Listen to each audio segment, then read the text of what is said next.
ഈ പണം അഥവാ മണി എന്നത് നമ്മുടെ ജീവിതത്തിൻ്റെ തന്നെ അവിഭാജ്യ ഘടകമാണ്.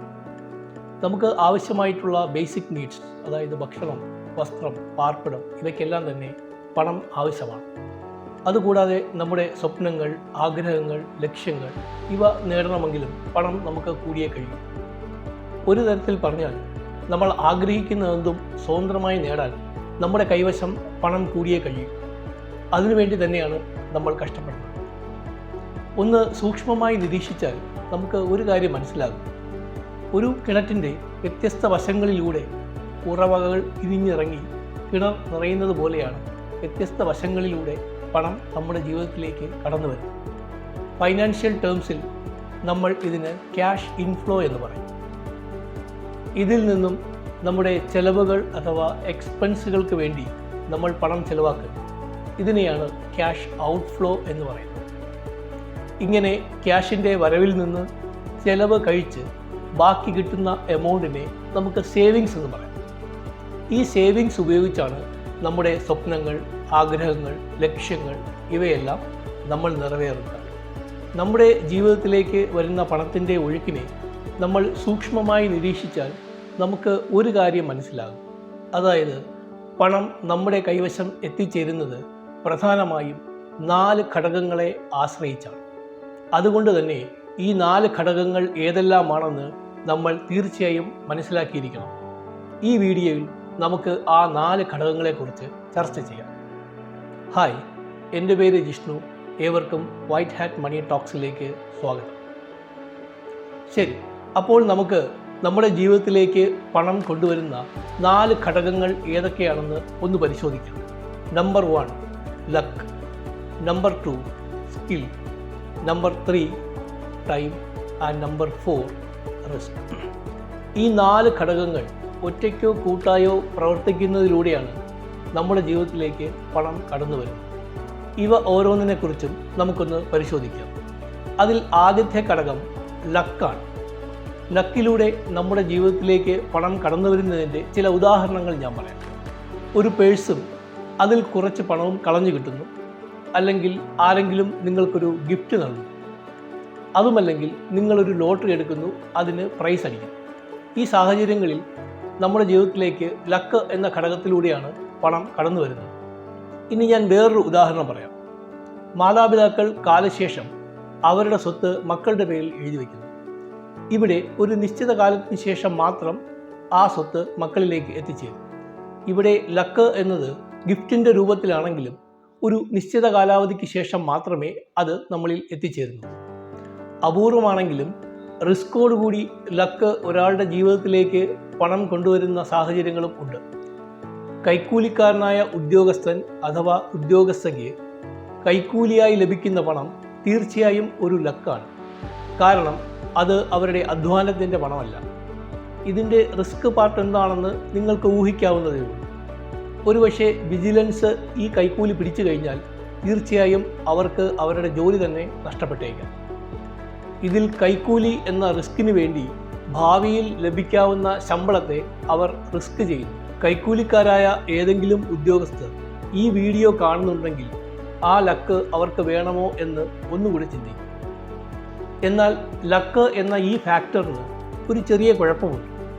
കാരണം ഇത് അൺപ്രഡിക്റ്റബിൾ അഥവാ പ്രവചനാതീതമാണ്. അതുകൊണ്ട് തന്നെ നമ്മുടെ ഫൈനാൻഷ്യൽ ഗോളുകൾ നേടുന്നതിന് വേണ്ടി ലക്കിനെ മാത്രം ആശ്രയിക്കുന്നത് തികച്ചും മണ്ടത്തരമാണ്. ഉദാഹരണം, ലോട്ടറി കിട്ടിയിട്ട് വീട് പണിയാം എന്ന് വിചാരിക്കുന്നത് പോലെ. ഇനി നമ്മുടെ ജീവിതത്തിലേക്ക് പണം കൊണ്ടുവരുന്ന സ്കില്ല് എന്ന ഘടകത്തെക്കുറിച്ച് നമുക്ക് നോക്കാം. അതായത് എല്ലാവരുടെയും ജീവിതത്തിൽ പണം കൊണ്ടുവരുന്ന പ്രധാനപ്പെട്ട ഘടകങ്ങളിലൊന്ന് ഈ സ്കില്ലാണ്. ചില ഉദാഹരണങ്ങളിലൂടെ ഞാനത് വ്യക്തമാക്കാം. ഒരു സ്ഥാപനത്തിൽ വർക്ക് ചെയ്യുന്ന ആൾക്കാരെ സംബന്ധിച്ചിടത്തോളം അവർ അവരുടെ സ്കിൽ, അതുകൂടാതെ അവരുടെ സമയവും ആ സ്ഥാപനത്തിൽ നൽകുന്നു. അതിന് പകരമായി മാസം തോറും അവർക്ക് ലഭിക്കുന്ന പണമാണ് ശമ്പളം. ഇപ്പോൾ ഒരു ടീച്ചറോ IT ജീവനക്കാരനോ അല്ലെങ്കിൽ ഒരു ബാങ്ക് എംപ്ലോയിയോ എല്ലാം ഇതിനുദാഹരണങ്ങളാണ്. ഇനി സ്കിൽ ഉപയോഗിച്ച് മറ്റു ചില മേഖലകളിൽ പ്രവർത്തിക്കുന്ന ആൾക്കാരുണ്ട്. ഇലക്ട്രീഷ്യന്മാർ, പ്ലംബർമാർ, കാർപ്പൻ്റർമാർ, പെയിൻറ്റർമാർ ഇവരെല്ലാം അതിനുദാഹരണമാണ്. ഇവരെല്ലാം അവരുടെ സ്കില്ലും സമയവും നൽകി ദിവസേന പണം സമ്പാദിക്കുന്നവരാണ്. ഇങ്ങനെ ഇവർ സമ്പാദിക്കുന്ന പണത്തെയാണ് വേജസ് അഥവാ ദിവസക്കൂലി എന്ന് വിളിക്കുന്നത്. ഇനി ഒരു കൂട്ടർ പ്രൊഫഷണൽ മേഖലകളിൽ പ്രവർത്തിക്കുന്നവരാണ്. ഉദാഹരണത്തിന് doctors, engineers, advocates, consultant, architect എന്നിവർ. ഈ പ്രൊഫഷണൽസ് അവരുടെ പ്രൊഫഷണൽ സ്കില്ലും സമയവും അവരുടെ ക്ലയൻറ്റിന് വേണ്ടി ചിലവാക്കുന്നു. ഇതിന് പകരമായി അവർക്ക് ലഭിക്കുന്ന പണമാണ് പ്രൊഫഷണൽ ഫീ. ഇനി സ്കില്ലിനോടൊപ്പം റിസ്ക് കൂടി എടുക്കുന്ന ഒരു കൂട്ടരുണ്ട്. അത് ബിസിനസ് ഓണേഴ്സാണ്. ഏതൊരു ബിസിനസ്സിന് പുറകിലും ഒരു റിസ്ക് എലിമെൻ്റ് ഉണ്ട്. കൂടാതെ ആ ബിസിനസ് പടർന്ന് പന്തലിക്കുന്നതിന് ഒരു നിശ്ചിത സമയവും ആവശ്യവുമാണ്. ഓരോ ബിസിനസ് ഓണേഴ്സിനും അവരെടുക്കുന്ന റിസ്കിനും സമയത്തിനും പ്രതിഫലമായി ലഭിക്കുന്നതാണ് ബിസിനസ് പ്രോഫിറ്റ്. ഇപ്പോൾ നിങ്ങൾക്ക് ഏകദേശം മനസ്സിലായി കാണും സ്കിൽ എന്ന ഘടകം എങ്ങനെയാണ് നമ്മുടെ ജീവിതത്തിലേക്ക് പണം കൊണ്ടുവരുന്നത്. ആദ്യം നമ്മൾ പരിചയപ്പെട്ട ലക്ക് എന്ന ഘടകത്തിൻ്റെ കൺട്രോൾ ഒരിക്കലും നമ്മുടെ കൈകളിലില്ല. എന്നാൽ സ്കിൽ എന്ന ഘടകത്തിൻ്റെ കൺട്രോൾ നമ്മുടെ കൈകളിൽ ആണ് താൻ. അതിനാൽ തന്നെ നമ്മൾ നമ്മുടെ സ്കില്ല് മെച്ചപ്പെടുത്തുന്നതിലൂടെ ജീവിതത്തിൽ കൂടുതൽ വരുമാനം കണ്ടെത്താൻ കഴിയും. ഒരു കടലാസിലോ ബുക്കിലോ നമ്മുടെ സ്കില്ലുകളെ ഒന്ന് എഴുതി വയ്ക്കുന്നത് ഒരു നല്ല ശീലമാണ്. അതിൽ നിന്നും ഒരുപക്ഷെ പുതിയൊരു വരുമാനത്തിലേക്കുള്ള ഐഡിയ നിങ്ങൾക്ക് ലഭിച്ചു എന്ന് വരാം. നിങ്ങളിപ്പോൾ കണ്ടുകൊണ്ടിരിക്കുന്ന വൈറ്റ് ഹാറ്റ് മണി ടോക്സ് എന്ന ഈ ചാനലും ഇങ്ങനൊരു ഐഡിയയിൽ നിന്നും ഞാൻ തുടങ്ങിയതാണ്. ഞാൻ ഈ യൂട്യൂബ് ചാനൽ ആരംഭിച്ചത് നമ്മുടെ ഫൈനാൻഷ്യൽ പ്രശ്നങ്ങൾ, ഫൈനാൻഷ്യൽ ഫ്രീഡം, ഫൈനാൻഷ്യൽ തട്ടിപ്പുകൾ എന്നീ വിഷയങ്ങൾ ചർച്ച ചെയ്യാനുള്ള ഒരു വേദിയായിട്ടാണ്. ഇതൊരു പുതിയ യൂട്യൂബ് ചാനലാണ്. ഇത് മോണിറ്റൈസ് ചെയ്തിട്ടൊന്നുമില്ല. ഒരുപക്ഷെ ഈ ചാനൽ ഭാവിയിൽ മോണിറ്റൈസ് ചെയ്യുകയാണെങ്കിൽ തീർച്ചയായും ഇതിൽ നിന്ന് എനിക്കൊരു വരുമാനം ലഭിക്കും. ഇനി ഒരു യൂട്യൂബ് ചാനൽ ഗ്രോ ചെയ്യാനുള്ള എന്തെങ്കിലും ടിപ്സ് നിങ്ങൾക്കറിയാമെങ്കിൽ തീർച്ചയായും കമൻറ്റ് ബോക്സിൽ ഒന്ന് കുറിക്കുക. തീർച്ചയായും നിങ്ങൾക്കും നിങ്ങളുടേതായ പല സ്കില്ലുകളും ഉണ്ടാകും. നിങ്ങളത് അറിയുന്നില്ലെന്നേ ഉള്ളൂ. ഇപ്പോൾ നിങ്ങൾക്ക് ഏറെക്കുറെ മനസ്സിലായി കാണും ലക്ക് അഥവാ സ്കിൽ എന്ന ഘടകം ടൈം, റിസ്ക് എന്നീ ഘടകങ്ങളുമായി ചേർന്ന് എങ്ങനെയാണ് നിങ്ങളുടെ ജീവിതത്തിലേക്ക് പണം കൊണ്ടുവരുന്നത്. നമ്മൾ ആദ്യം സൂചിപ്പിച്ചതുപോലെ ഒരു കിണറിൻ്റെ വ്യത്യസ്ത വശങ്ങളിൽ നിന്ന് ഉറവകളായി കിനിഞ്ഞിറങ്ങി കിണർ നിറയുന്നത് പോലെയാണ് നമ്മുടെ ജീവിതത്തിൽ വ്യത്യസ്തമായ വഴികളിലൂടെ പണം എത്തിച്ചേരുന്നത്. ഇങ്ങനെ നമ്മുടെ ജീവിതത്തിലേക്ക് പണം എത്തിച്ചേരുമ്പോൾ നമ്മുടെ അടുത്ത ചിന്ത എങ്ങനെ ഈ പണത്തെ കൂടുതൽ പണമാക്കി മാറ്റാം എന്നുള്ളതായിരിക്കും. ഇതിനുവേണ്ടി നമുക്ക് ലഭിക്കുന്ന പണത്തെ ഒന്നുകിൽ ഒരു നിശ്ചിത കാലത്തേക്ക് നമ്മൾ ബാങ്കിൽ ഡെപ്പോസിറ്റ് ചെയ്യുന്നു. ഇവിടെ money plus time equal to more money എന്ന് പറയാം. ഒരു നിശ്ചിത കാലാവധിക്ക് ശേഷം നമ്മുടെ ഡെപ്പോസിറ്റുകൾക്ക് മുകളിൽ ബാങ്ക് നമുക്ക് നൽകുന്ന അഡീഷണൽ തുകയാണ് ബാങ്ക് ഇൻട്രസ്റ്റ്.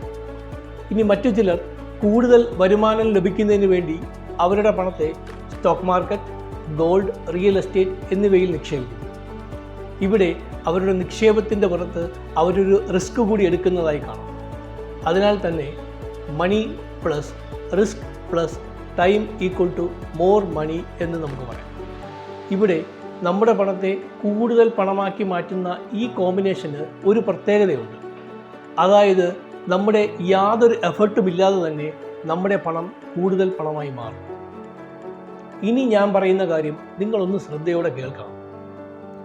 ഇങ്ങനെ പണത്തെ കൂടുതൽ പണമാക്കി മാറ്റുന്നതിന് വേണ്ടി നമ്മൾ നടത്തുന്ന നിക്ഷേപങ്ങളാണ് യഥാർത്ഥത്തിൽ നമ്മുടെ ഫൈനാൻഷ്യൽ പ്രോസ്പെരിറ്റിയുടെയോ അഥവാ ഫൈനാൻഷ്യൽ ദുരന്തത്തിൻ്റെയോ കാരണമാകുന്നു. നമ്മൾ ഫൈനാൻഷ്യൽ തട്ടിപ്പുകളെക്കുറിച്ച് കഴിഞ്ഞ 1-2 വീഡിയോ ചെയ്തിരുന്നു. പല ന്യൂസ് ചാനലുകളിലും നമ്മൾ സ്ഥിരം കാണുന്ന ന്യൂസുകളുണ്ട്. എൻ്റെ മകളെ കെട്ടിക്കാൻ വച്ചിരുന്ന പണമാണ് ഞാൻ ആ കുറിക്കമ്പനിയിൽ നിക്ഷേപിച്ചത്. എനിക്ക് പെൻഷനായപ്പോൾ ലഭിച്ച തുകയാണ്, അല്ലെങ്കിൽ വസ്തു വിറ്റപ്പോൾ കിട്ടിയ തുകയാണ് ഞാൻ ആ സ്കീമിൽ നിക്ഷേപിച്ചത്. ഇങ്ങനെ പണം നഷ്ടപ്പെട്ടവർക്കെല്ലാം തന്നെ ഒരു കാര്യം പറയാനുണ്ടാകും: ഞാൻ അയാൾ അല്ലെങ്കിൽ അവൾ പറഞ്ഞതുകൊണ്ടാണ് ഈ പണം അവിടെ നിക്ഷേപിച്ചത്. ഇങ്ങനെ ഒരു അവസ്ഥ നമ്മുടെ ജീവിതത്തിലും സംഭവിക്കാതിരിക്കണമെങ്കിൽ നമ്മൾ ഒരു കാര്യം ശ്രദ്ധിച്ചാൽ മതി. Money plus time plus risk equal to more money എന്നതിനോടൊപ്പം നമ്മൾ ഒരു ഘടകം കൂടി ആഡ് ചെയ്യേണ്ടതുണ്ട്. അതാണ് ഫൈനാൻഷ്യൽ സ്കിൽ. ഇവിടെ ഞാൻ ഫൈനാൻഷ്യൽ സ്കില്ല് കൊണ്ട് ഉദ്ദേശിച്ചത് ഫൈനാൻഷ്യലി ഇൻഡിപെൻഡൻറ്റ് ഡിസിഷൻ എടുക്കാൻ നിങ്ങളെ പ്രാപ്തമാക്കാൻ കഴിയുന്ന ഒരു സ്കിൽ. ചുരുക്കി പറഞ്ഞാൽ നമ്മുടെ പണം നഷ്ടപ്പെടുന്നതിന് നമ്മൾ ആരെയും കുറ്റം പറഞ്ഞിട്ട് ഒരു കാര്യവുമില്ല. ഫൈനാൻഷ്യൽ ലിറ്ററസി സ്വയം ഉണ്ടാക്കുക മാത്രമാണ് ഇതിന് ഏക ഭൂമി. കാരണം നമ്മുടെ പണം ഏറ്റവും മികച്ച രീതിയിൽ നിക്ഷേപിക്കാൻ നമുക്ക് മാത്രമേ കഴിയൂ. അതിന് നമ്മളെ പ്രാപ്തമാക്കാൻ കഴിയുന്ന അറിവുകൾ തീർച്ചയായും സമ്പാദിക്കുക തന്നെ വേണം. നമുക്ക് വരുന്ന വീഡിയോകളിൽ ഈ വിഷയം കൂടുതലായി ചർച്ച ചെയ്യാം. നിങ്ങൾക്ക് ഈ വീഡിയോ ഇഷ്ടപ്പെട്ടിട്ടുണ്ടെങ്കിൽ ഈ വീഡിയോ ഒന്ന് ലൈക്ക് ചെയ്യുക, കൂടാതെ ഈ ചാനൽ ഒന്ന് സബ്സ്ക്രൈബ് ചെയ്യുക. നമുക്ക് മറ്റൊരു വീഡിയോയുമായി വീണ്ടും കാണാം. അതുവരേക്കും ബൈ.